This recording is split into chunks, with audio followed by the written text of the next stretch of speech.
Welcome to this session 7 of the research methodology workshop on meta-analysis. Our today's speakers are Dr. Atul Mule and Dr. Swapnil Hiremet. As they have already been introduced during the basic workshop, I would not waste your time and request Atul to please take forward the session. Atul, please go ahead. Thank you, Dr. Rajapurkar. All right, so good afternoon, everyone. And hi, I can see Swapnil there. Good morning, Swapnil, to you. Okay, so welcome to first of the two sessions on systematic review.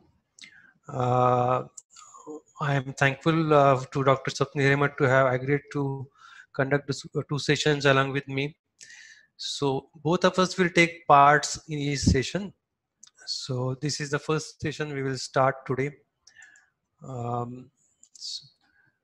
Okay, so but wait a minute, are you in the wrong class? Because we had announced a session on meta-analysis, right? We had planned two sessions on meta-analysis, and now I am saying that we are going to have two sessions on systematic review. So what is going on here? Are we going to talk about meta-analysis, or are we going to talk about systematic review? There seems to be some confusion. So hold on a minute, and in a few minutes I am just going to clear this confusion. So this is the outline of today's session. So we'll first go over what is a systematic review and what is a meta-analysis. Then we'll look at advantages and disadvantages or limitations of a systematic review. Then we'll see how to develop a protocol of a systematic review, including the PICO statement. And how do we define the outcome of interest? That's an important part. Then we will see the search strategy, study selection, data abstraction, and assessment of quality of the studies that are included in the review. Now, out of this, the last 3 points, search strategy, data abstraction, and study quality will be dealt with by Dr. Hiremet. So I'll start with the first 4 points. So what is a systematic review and what is a narrative review? So the narrative review are commonly just called as just a review article, which is often published in most of journals in every almost every publication that they have, and that usually consists of a review in which an expert, a content expert, writes about a particular disease or treatment. And usually the scope of this review or a narrative review is quite broad. So most often they include things like etiology, pathogenesis, epidemiology, and then go on to treatment and then suggest a lot of things from their practical knowledge and experience. So it's quite helpful to have a narrative review because it gives a broad overview of the topic. It also provides a quick understanding of the topic for someone who doesn't know much about a question in hand. It is also quite helpful for students because you don't want to know write exam. But the problem with the narrative review is that it is quite subjective and therefore it is prone to biases and errors, and lots of different biases can creep in even in a narrative review, because the reviewer can include studies in the review based on his own thought process, based on his own beliefs. So he may include studies in the narrative review which agree to his own thought process and beliefs, and may tend to ignore or disregard the studies which do not agree with his point of view.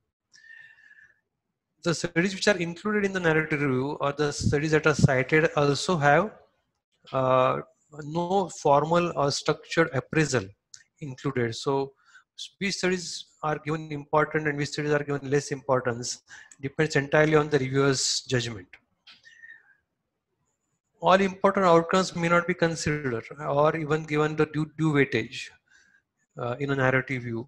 And lastly, the narrative review can cite 3, 4, 5 studies and will tell the treatment benefit or treatment effect of each study, ranging from, let us say, 10% to 30%. But it doesn't come up with an average of those treatment effect, doesn't do any kind of a quantitative pooling of outcomes to help us understand what is the average effect of the treatment in all circumstances. So what is a systematic review? A systematic review is a structured and transparent review process Why it is structured? Because there is a method, there is a structured protocol that we're going to see now, which everybody has to follow, and it's a transparent because the protocol is formed a priori and everything is specified in advance. So we have to pre-specify the PICO statement. So in short, a systematic review is almost like any other study. So just like you're designing a cohort study or a case control study or a randomized trial, and you would make a protocol before starting the study, you'll need to make a protocol before starting a systematic review. And the protocol is formed exactly on the lines of any other study design. So we need to have a proper PICO statement, and including the analysis plan, which is stated a priori.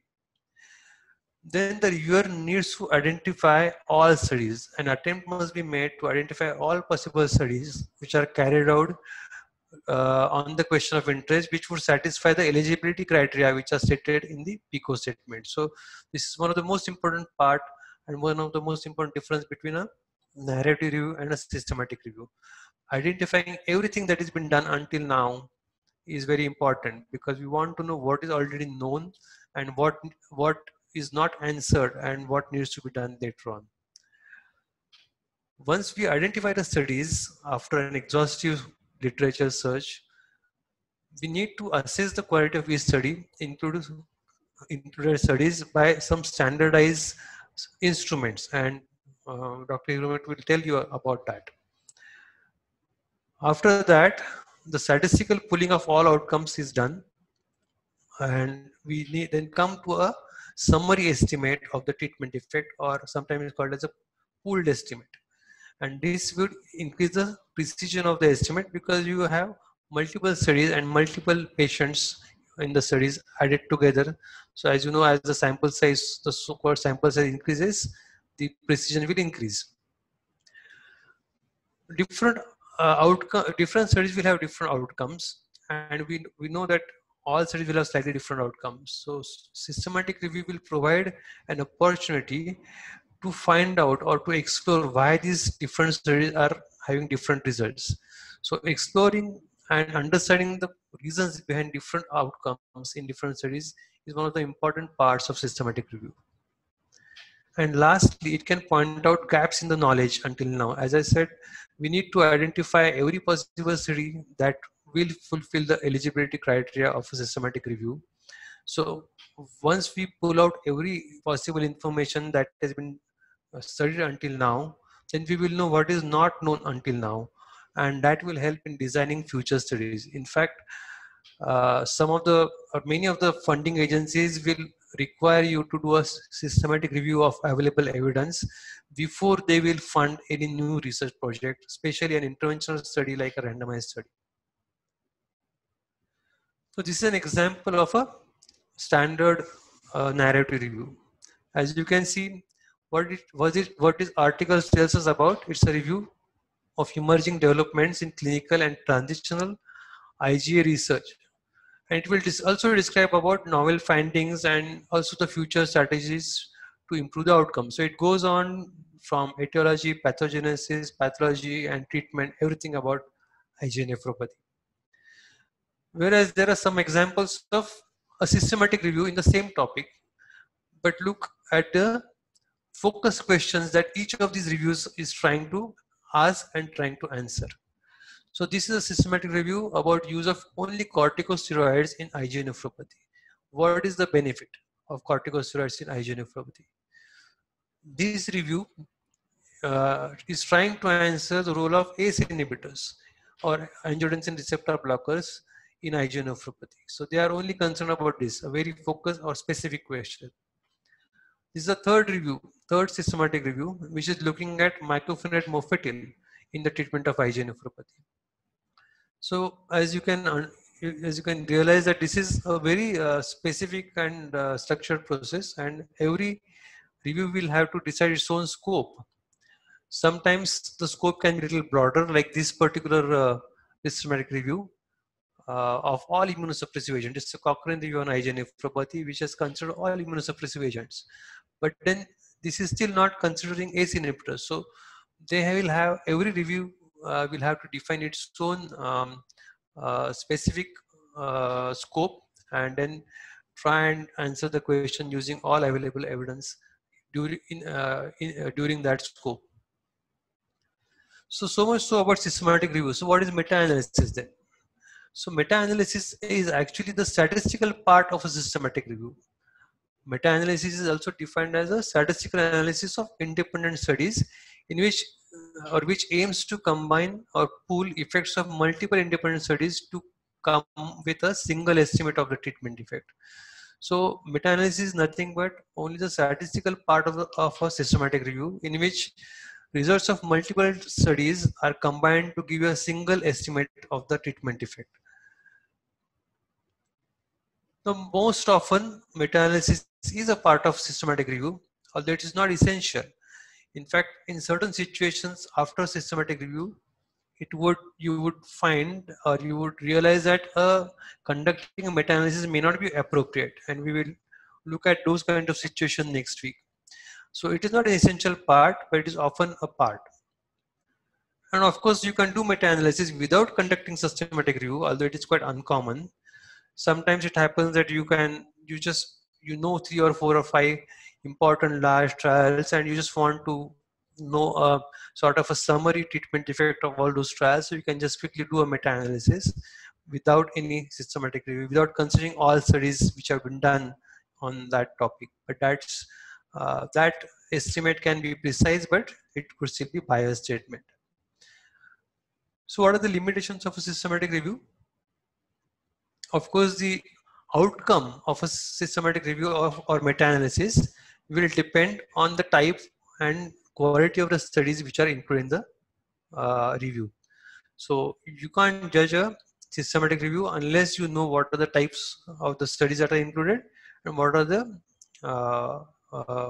risk of bias in each of those studies. This is the commonest and the most important limitation of the systematic review: garbage in, garbage out. So most often people criticize a systematic review, saying that, what is the use of the systematic review, because it just considers all the studies which are all poor methodological quality and have a lot of bias estimates. So now that is partly true. And why it is partly true? Because if the studies which have been included are biased studies, then even if you average them out, the result will still be biased. So let me just go over the concept of bias again. You have heard this before. So try and imagine that you are trying to hit a target, a center of the bullseye. There are 2 of them, and you are trying to do a study in trying to hit the center of bullseye, which is the true treatment effect of a particular intervention. And when you do multiple such studies, what you're going to find is that every study is going to give you a different answer. Some are close to the truth, some are away from the truth, and the size of each red oval or each red circle is denoting the confidence interval. So this is a large confidence interval or probably a small study, whereas some others are having smaller circles which are more precise estimates. Now this is another set of trial, another set of studies, and these seem to be a little more precise because the confidence interval are quite narrow.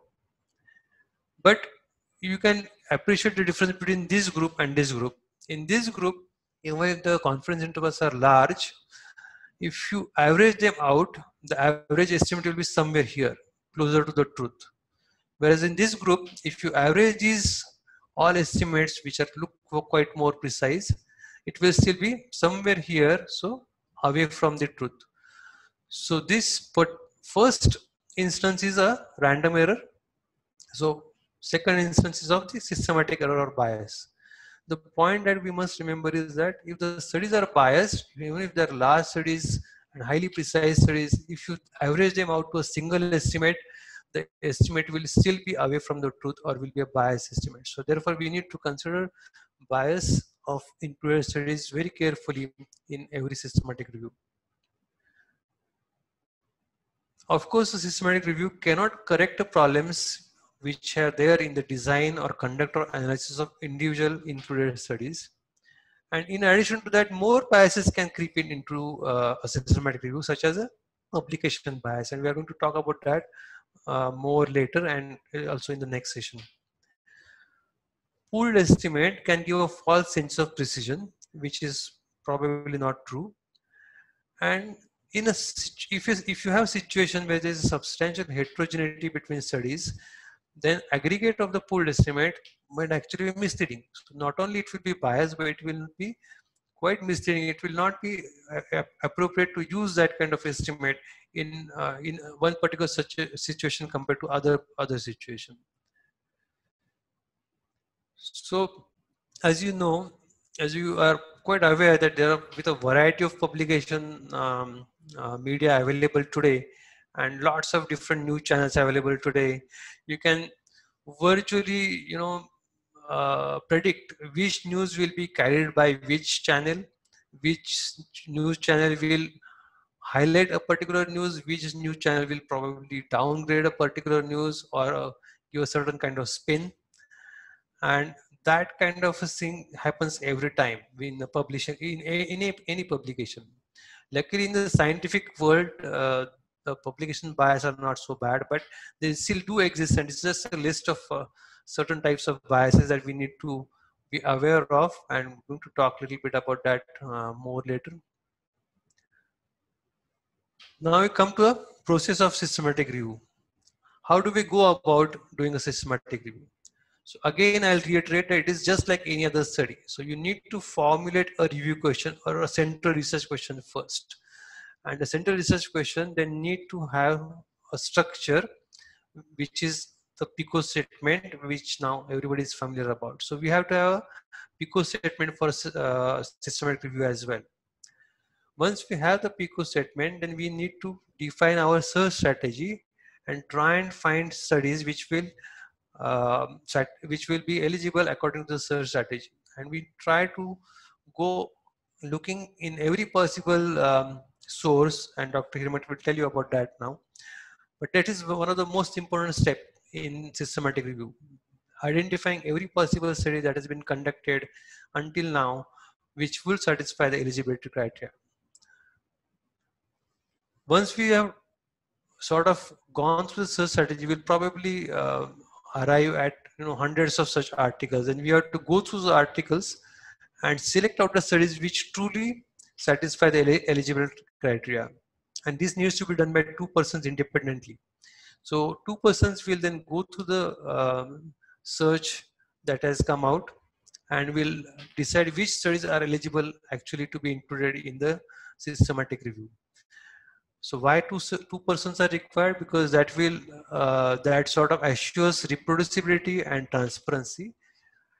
And if there is a disagreement between the 2 persons regarding a particular study, whether it satisfies the inclusion criteria or not, then either that disagreement needs to be resolved by discussion or by consultation with the third reviewer.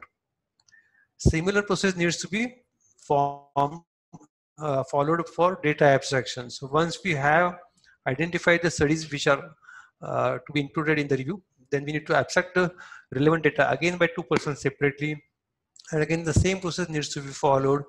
If there is disagreement between the numbers or any other data which has been abstracted by the 2 reviewers, then that needs to be resolved either by discussion or by referring to a third person.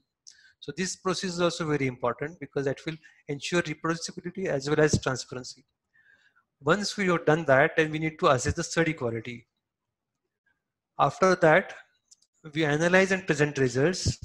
And at this point, we will have to decide whether it is appropriate to conduct a meta-analysis. If it is appropriate to conduct meta-analysis, then we will pool the study, pool the different results into one single estimate by a variety of different software packages that are available, and then come out with a single estimate of the treatment effect. Now, if you find that the study results are so disparate or so diverse or so heterogeneous, then the reviewers may actually decide not to conduct a meta-analysis, and that's entirely appropriate. In that case, they will just present the results of their systematic review and try and understand why this different studies are throwing out different results and try and explore the reasons behind the heterogeneity. So we are going to talk about heterogeneity in more detail next time. And lastly, interpretation of the results. So out of this, the first 5 or 6 parts we will go over today, and exploring heterogeneity and actually conducting meta-analysis, interpretation, that we will deal with next week. All right, so let's start with the research question that we have currently taken as an example to illustrate the process of systematic review. And so this is a question that we have in our mind. What is the impact of use of ACE inhibitors or ARBs in patients with kidney transplantation? So this is a common problem, clinical problem, it's an important problem. And there will be certain situations where ACE inhibitors might be indicated in kidney transplantation, and we want to know whether the ACE inhibitor used in such situations is beneficial or not, or what are the advantages or disadvantages or limitations of use of ACE inhibitors in patients with kidney transplantation.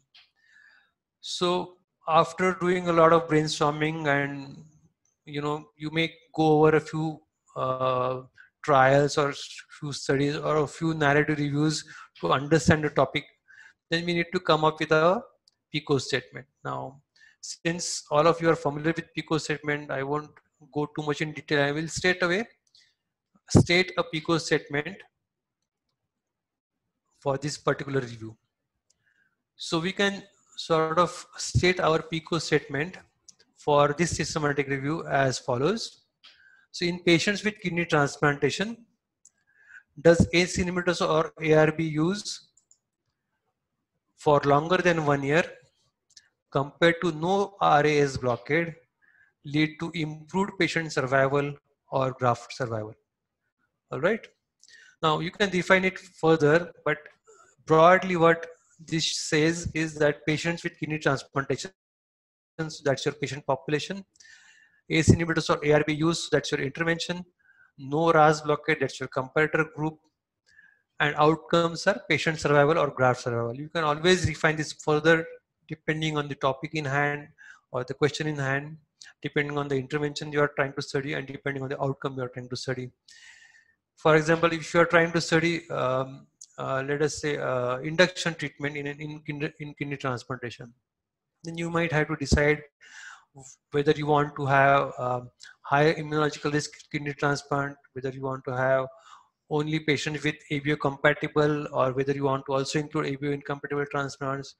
You'll need to decide whether the triple immunosuppression is consisting of cyclosporine or tacrolimus.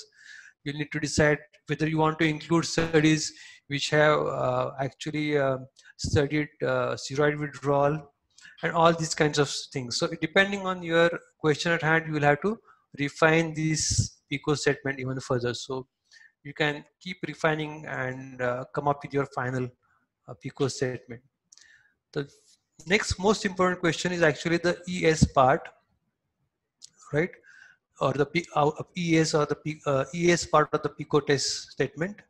So what kind of studies you want to include in our systematic review? So here we have decided to include only randomized controlled trials. Now why randomized controlled trials?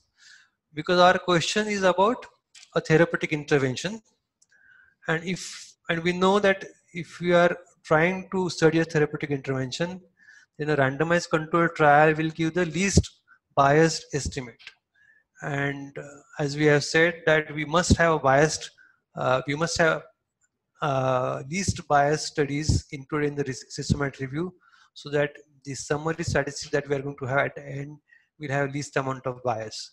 So you try and decide which are the best possible studies which can be done to answer the question at hand, and try and go to the best possible evidence for the review initially. If you don't find any randomized control trials, then of course you can go on to the next best level of evidence and try and include, let's say, cohort studies or case series, etc.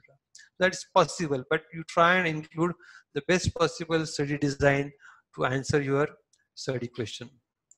And again, to reiterate, the duration of each study at this 1 year, this is again important, because if you're trying to study something like graft survival or patient survival, then 3 or 6 months of studies are not going to be enough. So you need to have longer follow-up to have any impact on graft survival. Now I'm just going to talk a little bit about outcomes, because it is important to decide which outcomes and how we are going to analyze the outcomes in a meta-analysis if you decide to conduct a meta-analysis. So as you know, any variable you can divide into continuous variable and categorical variable. So your outcome is either going to be continuous or it's going to be categorical. So let's take an example of a continuous outcome, a change of GFR from baseline. So suppose you have got transplantation, you have measured baseline and you have measured GFR, let's say at the end of 1 year of follow-up in each group. And in each group, you calculate the change of GFR from baseline to follow-up, and then you compare the change of GFR in the two groups. So this is our plan of analysis. So what we are going to have, suppose we have identified these 4 trials. Each trial has ACE inhibitor group and a control arm, and this is a sample size of the ACE inhibitor group, this is a sample size of the control group. And at the end of the trial, you have calculated the change of GFR for baseline in ACE inhibitor group as well as control group. So you have a mean change of GFR from baseline in the ACE inhibitor group and in the control group with appropriate standard deviations. And this is available for every trial.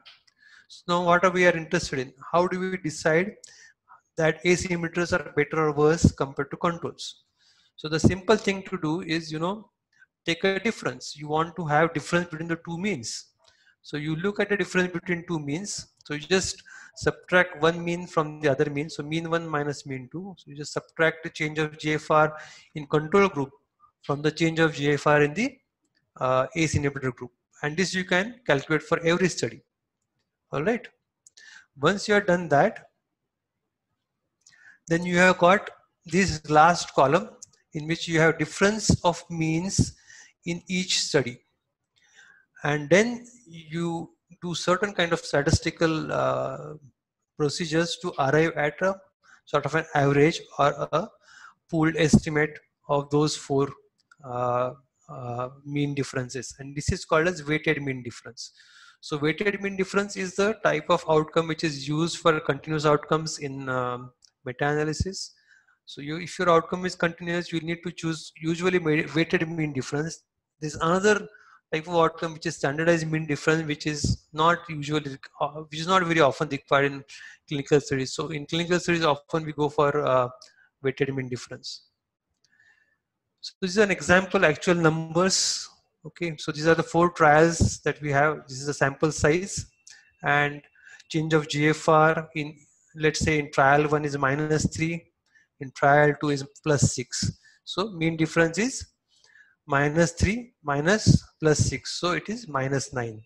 So similarly, you calculate mean difference in each trial, and then you take out the average or weighted average of these 4 estimates: -9, -1.7, +1.1, and -9. And each of these mean difference will have its own standard deviation or variance estimate, and that variance estimate is required because ultimately when you pull them into one estimate, it will also have a confidence interval based on the variance. So this is the actual meta-analysis which was conducted. So it's exactly same as we just talked about, right? So there's the 4 studies with sample size in each group. This is the mean difference of each trial.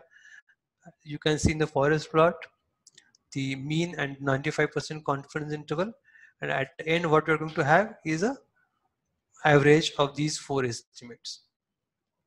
Now similarly, if you have a binomial or dichotomous outcome such as death or graft survival, then as you know, you can use either number needed to treat or risk difference or odds ratio or relative risk, and all of you are now familiar with all of this. So the choice of which one to use for a meta-analysis will depend on the consistency, mathematical properties, as well as the ease of interpretation. Now, if you have something like number needed to treat, it will not be used or useful for meta-analysis because there is no reliable variance estimate available for number needed to treat. So we can never use it for meta-analysis. We can use absolute risk difference or absolute risk reduction. But the problem is that the interpretation depends on the risk of the control group. So for example, 5% risk reduction from a baseline risk of 50% mortality in control arm, that means 50% mortality in control arm and 45% mortality in the treatment arm. So that's your absolute risk reduction of 5%. Compared to if you have a 10% mortality in control arm and 5% mortality in the treatment arm. Again, it's a 5% risk reduction. In the relative scale, in the first instance, 50% to 45% risk reduction is only 10% of risk ratio. Whereas in the second instance, reduction of death from 10% to 5%, on the relative scale, the risk ratio will be 50% reduction. So that's a big difference between the two. So there is a problem sometimes in interpreting absolute risk reduction. It is often not very consistent also. And there can be practical difficulties. Sometimes if you have an average risk reduction of, let us say, 8%, so you come out, you do a meta-analysis using an absolute risk reduction, and it tells you that average risk reduction achieved by the treatment is 8%. And now you have a situation where the baseline risk in the patient is only 8%. Then will it mean that giving treatment will reduce its risk down to 0, because 8 minus 8 will be 0? That is obviously not, that is not true. It will never happen like that. So there are practical problems of using absolute risk reduction. And therefore, most often odds ratios or relative risks are used, and both can be used depending what is the situation. Odds ratios are difficult to interpret, but they have certain good mathematical properties which are quite appealing.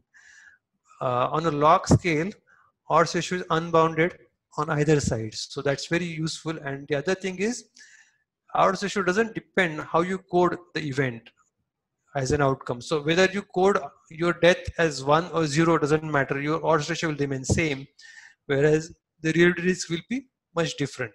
So relative risk problem is that it is bounded on the upper side by 100 by PC, or where the PC is the control group event rate. So it is bounded by the event rate on the upper side, whereas on the lower side it can go all the way to 0. So we have to be very careful about coding our outcome properly, otherwise we will have problems while we are interpreting our results. Otherwise, risk ratio is generally a little more easier to interpret, and it is quite intuitive as well. So this is an example of binomial outcomes. Again, if you have 5 trials, each trial has 2 groups, AC inhibitor and control arm. This is the sample size of each trial, each arm. And these are the number of events. So big N is the sample size, small n is the number of events in each group, right? And then as you are aware now, with this you can easily calculate the relative risk. Once you calculate relative risk of each trial, then again by using certain statistical procedures, we can arrive at a summary of those all relative risks, called as a summary RR or weighted RR. And this is an example, again a numeric example, and the same thing is described in the output of a meta-analysis. So if you see this carefully, again each trial is noted down here with relative risk or risk ratio of each trial, and then there is a summary of risk ratio, so or a weighted risk ratio. So either you can call it summary risk ratio or weighted risk ratio. So we are talking about weighted averages a lot, so I'll just take a few minutes to tell you an important concept of weighted averages. The weighted averages is a very, very important concept in epidemiology. It's very widely used. You must be reading about the sero surveys, you know, conducted for estimating the prevalence of infection of COVID in the community. And ICMR has conducted sero surveys. Different cities have conducted sero surveys. You may have read the study published from Spain as well as Iceland, and all these sero surveys will have some kind of weighting to estimate from sample to population. So this is very commonly used in a lot of different epidemiological studies. So concept of a weighted average is that if you've got multiple X estimates and if you want to do an weighted average, then you put a different weight for each estimate and then multiply the estimate with its weight, take the sum of the weights and then divide by the sum of weights. Okay, so I'll just give a simple example to illustrate this. Suppose you have got these three groups of people which you have studied. First group has 8% death rate. In the second group, you found that the deaths were 10%. And the third group, you found that deaths were 15%. So these are the three separate studies, you can say, or three groups of people surveyed. And you found these are the death rates in the three different groups. The one simple method of doing summary is you just take a simple average. So, you just add 8 plus 10 plus 15 and divide them by 3 because there's 3 studies. And you arrive at this figure of 11%, which is a simple average of all these three. Now, it will ignore differences between the groups or differences in the methodology of arriving at those 8% versus 10% in different groups. So suppose I decide by certain methodology or certain reasoning that I want to give the first group the maximum weight. That means I think that this is the most important study. It was very well conducted, most unbiased, or for some reason I want to rely on this far more than the second or third group. So I want to put more weight in this study. So I just put this 60 as a weight. And then comparatively, I want to put smaller weight for group 3 and least in for group 2 because I thought the group 2 was really shoddy study. It was not very well done. Or for some reason, I don't want to trust group 2 so much. Okay, so these are the weights I want to attach. Now, what I can do is I will then calculate weighted average of these three by the simple formula. So I want to, so what I will do is I will multiply this 8% by its weight 60. I will multiply 10% by its weight of 10. I will multiply 15% by its weight of 30. Then I will add them up together. And then I will divide them by sum of the weights. All right. And then I'll come with this particular number, 10.3%. So this 10.3% is a weighted average. All right. Now this, at the moment here, I have just taken weights completely arbitrarily and without any logic or reasoning. But point is that this is the process of weighted average. And if you can arrive at a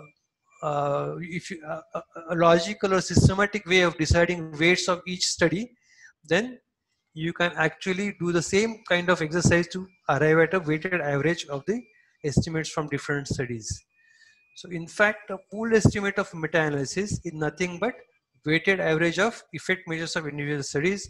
Of course, the weighting is done by a very systematic and scientific manner, and that will be we'll talk about that next week.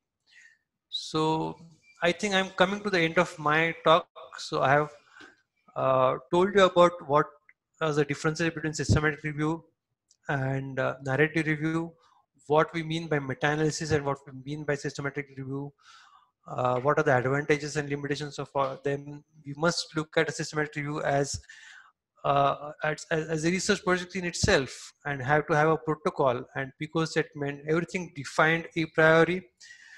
And we need to choose our outcomes properly, which outcomes we want to actually is the most interesting outcome and how are we going to analyze that outcome. That needs to be again pre-specified in our protocol. So I think I'll end here and I'll hand over to Dr. Hiremat, who must be enjoying beautiful colors of autumn or fall as they call there. So over to you, Dr. Hiremat. We'll take questions at the end.